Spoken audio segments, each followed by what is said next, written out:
কলকাতার পুজো মানেই তো আসলে একটা এক্সাইটেড ব্যাপার। পুজোর এখানে আসা আমি আসলে আবেগী হয়ে যাচ্ছি।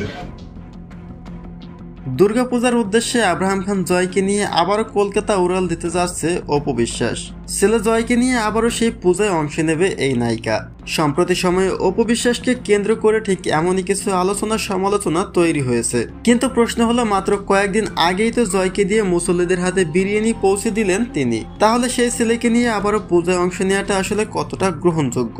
আর তার চেয়েও বড় প্রশ্ন হচ্ছে, এসব আলোচনা সমালোচনার সত্যতা ঠিক কতটা? এবারের দুর্গাপূজায় আব্রাহাম খান জয় সহকারে অপু বিশ্বাসকে সত্যি দেখা যাবে কিনা, সেই সকল বিস্তারিত তথ্য জানতে সম্পূর্ণ ভিডিওটি দেখে সঙ্গেই থাকুন। চলতি মাসের 28 তারিখ থেকে শুরু হতে যাচ্ছে দুর্গাপূজা, অর্থাৎ আর মাত্র এক সপ্তাহ বাদে হিন্দু ধর্মের এই বিশাল উৎসব শুরু হতে চলেছে। অপু বিশ্বাস প্রতি বছরই ছেলেকে নিয়ে এই উৎসবে অংশ নিয়ে থাকেন।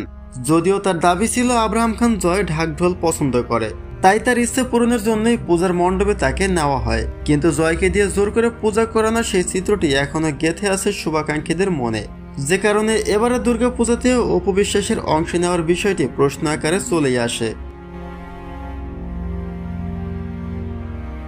গত বছর পর্যন্ত অপু বিশ্বাসকে ইসলাম ধর্মাবলম্বী হিসেবে মনে করা হতো, কেননা তিনি তো সাকিবের স্ত্রী হিসেবে দীর্ঘ 8 বছর সংসার করেছেন। কিন্তু চলতি বছরে তিনি জানিয়েছেন, জন্মের পর থেকে তিনি হিন্দু ছিলেন এবং এখনো আছেন। সত্যি কথা বলতে গেলে কি, আমি কিন্তু আমার পুরনো ধর্ম নিয়েছিলাম। আমি ক্যামেরার সামনে অনেক মিথ্যে বলেছি। অর্থাৎ সাকিবের সাথে তার বিয়ে হয়েছিল ঠিকই, কিন্তু সাকিবের পরিবার তাকে হিন্দু থেকে ইসলাম ধর্মে ধর্মান্তরিত করেনি। সরাসরি বলতে গেলে পূজায় অংশ নেওয়াটা অপু বিশ্বাসের জন্য মোটেও অন্যায় কিছু নয়, কেননা সে তো হিন্দু। তাহলে এতদিন ধর্মের বিষয়টি আড়ালে রেখেও যেহেতু জয়কে নিয়ে পূজায় অংশ নিয়েছেন, সেক্ষেত্রে এবারে দুর্গাপূজায় ছেলেকে নিয়ে কলকাতায় তার উপস্থিতি থাকাটা নিতান্তই স্বাভাবিক। যদিও এমন কোনো ঘোষণা দেননি অপু বিশ্বাস, কিন্তু বাস্তবতা যেন ঠিক তাই বলে।